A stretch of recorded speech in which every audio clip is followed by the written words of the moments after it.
बेंगलोर शहर के जितने उर्दू के मीडिया के नुमाइंदे हैं आए हैं, सबका मैं इस्तकबाल करता हूँ मेरे ऑफिस को। आपने अपना कीमती वक्त देके मेरे ख्यालात सुनने के लिए आप यहाँ आए हैं।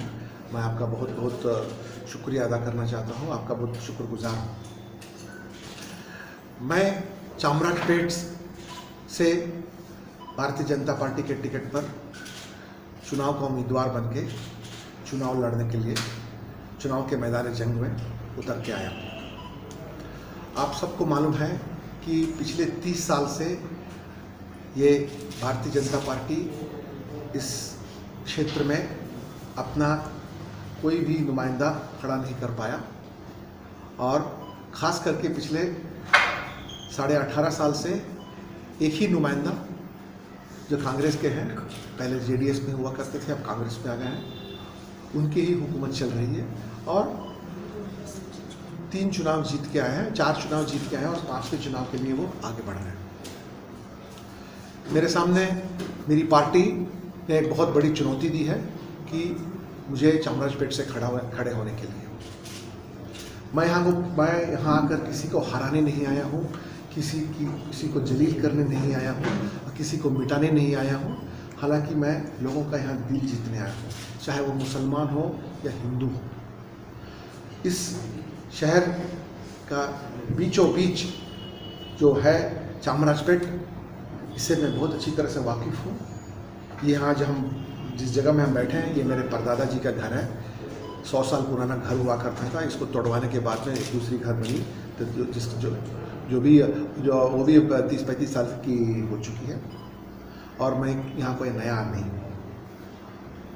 आपके सामने मैं यही पेश करना चाहता हूँ कि चामराजपेट एक इतनी पुरानी लोकेलिटी होने के बाद भी यहाँ पर क्यों तरक्की और तब्दीली नहीं हो पाई लोगों की, ये बड़े दुख की बात है। सरकार जो भी हो, जेडीएस की हो, कोलिशन की हो, कांग्रेस की हो या बीजेपी की हो, हर साल 100-125 करोड़ देते हुए आई है। इसके अलावा और भी पैसे आते हैं, लेकिन आप यहाँ के हालात अगर देखेंगे तो आपको बहुत दुख महसूस होगा, क्योंकि यहाँ कोई प्रोग्रेस ही नहीं हुई है। ये चामराजपेट ये कॉन्स्टिट्यूंसी जो है बड़े अच्छे जगहों से घिरा हुआ है। ऊपर आपका राजाजी नगर है, मल्लेश्वरम है, हनुमंत नगर है, बसवनगुड़ी है, और चिकपेट है, और अच्छे जगह। चामराजपेट में ही शहर की सारी गंदगी, न कोई सफाई, न रास्ते, इतनी गरीबी, और यहाँ की जो गरीबी है ज़्यादा से ज़्यादा बढ़ती जा रही है। यहाँ तालीम की कोई व्यवस्था नहीं, यहाँ पर सेहत को ठीक करने के लिए कोई व्यवस्था नहीं। कुछ पूछो तो नुमाइंदे बोलते हैं कि आप विक्टोरिया हॉस्पिटल चले जाओ, यहाँ बड़ा अस्पताल है, या अगल बगल के कोई स्कूल में चले जाओ। सबका हक बनता है, हर बच्चे का हक बनता है कि उसको अच्छी तालीम मिले, जो कि यहाँ पर 20-25 साल से किसी को नहीं मिल रही है। यहाँ पर केवल सियासी नज़रों से चामराजपेट का इस्तेमाल हो रहा है, वोट बैंक की तरह इस्तेमाल हो रहा है, और पता नहीं इतने करोड़ों रुपए जो चामराजपेट में आए हैं, ये जानना जरूरी है कि गया कहाँ है पैसा। मैं चामराजपेट के गली गली का दौरा लिया हूँ, खास करके इतने गरीब जगह हैं जहाँ मुझे दुख से कहना पड़ता है कि लोग कीड़े मकोड़े की तरह जिंदगी जी रहे हैं। ये उनका हक नहीं बनता है। इन सबको एक अच्छा फ्यूचर चाहिए। मुझे इसी की सबसे बड़ी वरी है कि इनको अगर इनको गरीब की तरह रखा गया है। मैं यहाँ के कांग्रेस को हराने नहीं आया हूँ, या कोई यहाँ के नुमाइंदे को हराने नहीं आया हूँ। बस इतना ये लेके आया हूँ कि आपके साथ रह के मुझे एक मौका दीजिए। मुझे तजुर्बा है, लंबी तजुर्बा सरकार में मेरी रह चुकी है, और कहाँ से क्या काम हो सकता है उससे अच्छी तरह से मैं वाकिफ़ हूँ। और यहाँ के लोगों को सबसे पहले चामराजपेट में क्या चाहिए, जो है चामराजपेट, आज़ाद नगर, जे नगर, बादरायनपुर, और आपका चलुवादी पाल्या, रायपुरम और उसके बाद में सिटी मार्केट, सबसे पहले जो है ना इस जगह की सफाई, करोड़ों रुपया बीबीएमपी में है, लेकिन यहाँ की सफाई क्यों नहीं हो रही है, इसका आंसर चाहिए।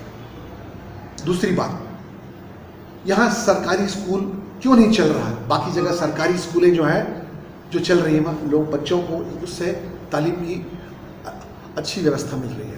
यहाँ पर लोगों को महंगे फीस दे के जाना पड़ रहा है, जो नहीं जा पा रहे हैं उनको अपनी तालीम को बंद करके रखा है। मैं गली गली घूम के आया, लोगों को डायबिटीज़ है, लोगों को अलग अलग बीमारियां हैं, लेकिन उनके पास में पैसे नहीं हैं उन बीमारियों को ठीक कराने के लिए। वहाँ एक जो अस्पताल नाम के वास्ते हैं, उनकी इसके लिए पैसा आया है, कागज़ पर लिखा है कि पैसा खर्च हुआ है, लेकिन कहाँ खर्च हुआ है? ये सब तहकीकात की ज़रूरत है यहाँ पर। मतलब यहाँ जो हुआ है, लोगों के ऊपर बहुत बड़ा जुल्म हुआ है। लोग जिस चीज़ के हकदार हैं उनको वो हक नहीं मिला है।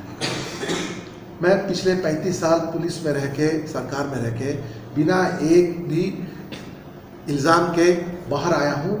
मैं लोगों से केवल एक मौका मांगना चाहता हूँ। यहाँ कहते हैं कि 50% के ऊपर मुसलमानों की आबादी है। हाँ, मैं गैर मुसलमान हो सकता हूँ, क्या मुसलमान भाइयों बहनों की हिफाजत नहीं कर सकता हूँ क्या? इसी बीजेपी सरकार में मैं शहर का कोतवाल था, शहर का पुलिस कमिश्नर था।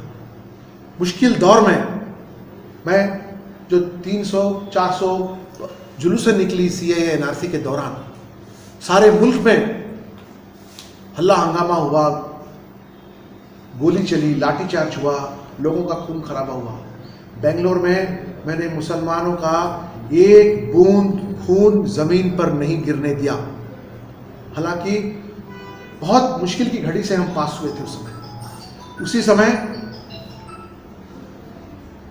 कुद्दूस साहब दरगाह के सामने मुसलमान भाइयों का एक बहुत बड़ा जुलूस निकला था उस समय। वो अपनी ख्याल पेश करके सरकार को एक मैसेज देना चाहते थे कि हम इससे बहुत नाराज़ हैं या अपनी नाराज़गी जताना चाहते थे। मैं आपको बड़े फ़ख्र से कहना चाहता हूँ कि उस दिन भी जो 3.25 करोड़ का, जो 3.25 लाख का जो मजमा शहर के कोने कोने से कुद्दूस साहब दरगाह आया, मेरे लीडरशिप के 31,000 पुलिस वालों ने 3-4 दिन मेहनत करके कि एक भी पत्थर कहीं नहीं गिरा, ना एक टायर जला, ना कहीं भी खून खराबा हुआ। और जितने हमारे मुसलमान भाई थे वहाँ आए, अपने ख्यालात पेश किए, अपनी बातों की चर्चा हुई और सरकार को जो पैगाम भेजना था उस दौर से उन्होंने भेजा और वापस गए। और जितने उलमा इकराम के थे वो सब मेरे ऑफिस आए और उन्होंने मुझे बहुत थैंक्स भी बताया। ये मैंने अकेले ये काम नहीं किया, मेरे सब टीम वाले मिलकर। जब कोविड का दौरा शुरू हुआ, निज़ामुद्दीन मरकज़ से आपके बिरादरी के बहुत सारे हजरत बहुत बाहर से जो आए थे, उनके ऊपर अलग अलग जगह में ज़ोर ज़बरदस्ती हुई, उनको जलील की गई, उनको मैली आँखों से देखा गया। लेकिन जब बेंगलोर में जो लोग आए थे उन पर भी ऐसा होने वाला ही था। उस समय मैं यहाँ का कमिश्नर होकर सीएम साहब को बोला कि उनको जलील करने से सारे मुसलमान को बहुत दिल पर ठेस पहुँचेगा, क्योंकि ये लोग इस्लाम के बहुत पढ़े लिखे लोग हैं। इनको अगर हम चोरों के तरह, डकैतों के तरह के साथ हम पेश आएंगे तो कहेंगे तो कुछ नहीं मुसलमान, लेकिन उनको लगेगा कि भाई उनके बड़े बुज़ुर्गों और उनके हजरतों को हमने बहुत जलील किया करके, उनको अच्छी तरीके से बातें उनके साथ करके हज भवन में उनको भेज के उनको अलग से आइसोलेट करके, इसी का दिल पर किसी को ठेस पहुंचने का मौका नहीं दिया मैंने। कोविड के दौरान भी और सीएए के दौरान भी जहां भी किसी भी तरह की फ़िरका परस्ती बातें, दरार खड़ा करने की बातें आया करती थी, उस समय मैंने जी जान लगा के इंसानियत को ऊपर रखते हुए सबको अपने ताकत अनुसार समझा के शहर में अमन कायम रखा। और यही मैं बड़े फ़ख्र से कहना चाहता हूँ आप सभी के सामने। और जब एक पुलिस वाले की तरह मैं आप का इतना सेवा कर सकता था, आपका मैं नुमाइंदा बन के आपके लिए मैं और बहुत कुछ कर सकता हूँ। मैं किसी को जलील करने नहीं आया हूँ, मैं किसी को हराने आया हूँ, बस आपका दिल जीतने आया हूँ।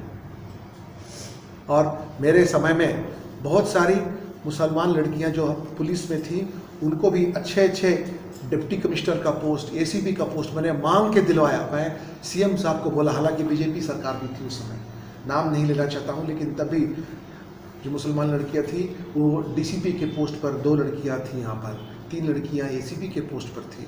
इससे क्या होता है कि मुसलमानों को भी एक हौसला मिलता है कि चलो हमारे पढ़े लिखे लड़कियों को एक सरकार ने एक अच्छा मौका दिया, सरकार ने भी अच्छा नाम लिया, और मुसलमान बच्चियों में भी एक तरह का प्राइड आया कि अगर हम तालीम हासिल करें तो हम भी उस तरह से अफसर बन सकते हैं करके।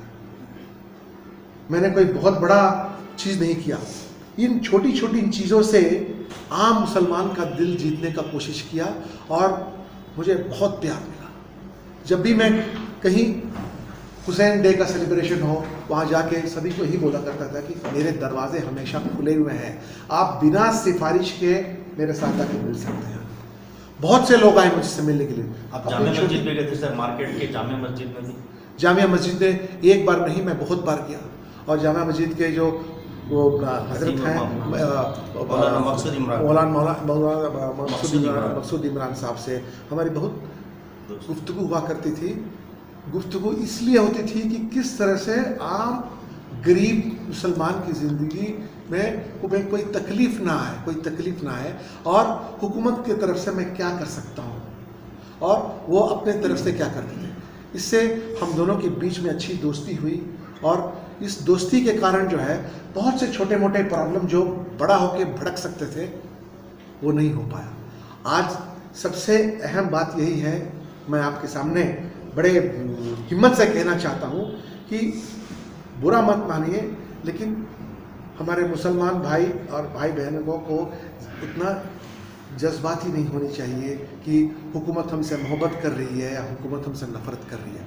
हुकूमत को किसी से नफ़रत भी नहीं है, किसी से मोहब्बत भी नहीं है, बस हुकूमत को अपना चलाना है। आप अगर हुकूमत से दूर होते चले जाएंगे, हुकूमत में और आपके बीच में दरार बनते जाएगा, और ये जितना दूर जाएंगे वो दरार बढ़ते जाएगा। और अगर आप बहुत दूर चले गए, वहाँ से आप चीखेंगे, चिल्लाएंगे, रोएंगे भी, तो हुकूमत को सुनाई भी नहीं देगा। इसलिए मेरी विनती आपसे यही है कि आप हुकूमत के पास रहें। हुकूमत आपका काम नहीं भी करे, आपके आदमी, आपके लोग सब जगह रहनी चाहिए। किसी के साथ में नफ़रत रखने की ज़रूरत नहीं है, ना मोहब्बत करने की ज़रूरत है। मैं यही चीज़ सबको बोलते रहता हूँ कि हम लोगों को साथ रहना बहुत ज़रूरी है। येडियुरप्पा साहब भी बोला करते थे कि नावेला वन तट्टेली ऊटा माड़ो मಕ್ಕಳು अंट मंदरागी इरबेकु। जब भी आपको मुश्किल की घड़ियाँ का सामना करना पड़ा, जब हिलाल का मसला हो या मसाजिद का माइक का मामला हो या अलग अलग मामला हो, आपने महसूस किया होगा कि मुसलमान जो है अकेले अपना जंग लड़ा, आपके माइनॉरिटी की भी कोई साथ में नहीं है। इस चीज़ में मैंने बहुत से